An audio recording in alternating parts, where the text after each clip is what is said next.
Pak Bharat match में फौरी action न लेने पर डायरेक्टर इंटरनेशनल अफेयर्स उस्मान वाला मोहतल दुबई में मौजूद पीसीबी के आला अफसर को फौरी तौर पर वापस बुला लिया गया।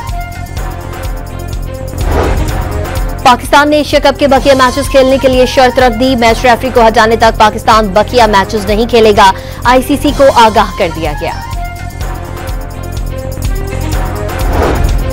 तुर्बत में गाड़ी पर रिमोट कंट्रोल बम हमला, 5 अफराद जहां बहक हो गए। सिक्योरिटी फोर्सेस का इलाके में सर्च ऑपरेशन।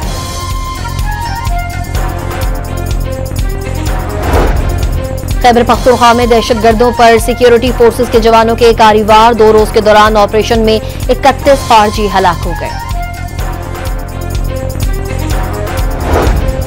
इजराइल के खिलाफ मुसलमान मुल्कों का मुश्तरका महाज बनाने का मिशन।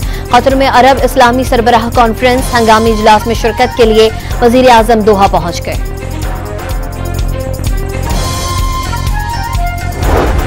दरियाई सतलज का सैलाबी रेला जलालपुर पीरवाला में मुल्तान सखरवे मोटरवे का हिस्सा बहा ले गया। M5 जलालपुर पीरवाला से ओश शरीफ तक बंद, पानी कम होने के बाद मोटरवे की मरम्मत शुरू कर दी गई। रहीम यार खान में 59 गांव पानी में डूब गए, फसलें तबाह।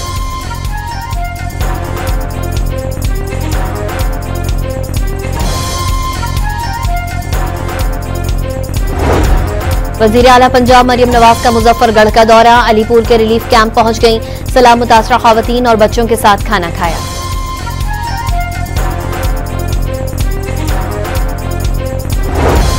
कश्मीर में सैलाब से मुतादिद गांव डूब गए। घोटकी में दरियाई सिंध का पानी रौनती बचाव बंद से टकराने लगा।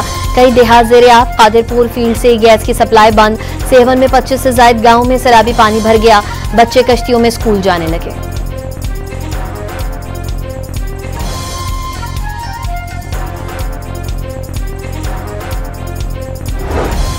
और स्टेट बैंक का शरह सूद अगले 2 माह के लिए 11% की सतह पर बरकरार रखने का ऐलान। मॉनेटरी पॉलिसी कमेटी के इजलास में मुल्क की माशी सूरत हाल और अफरात ज़र का जायजा।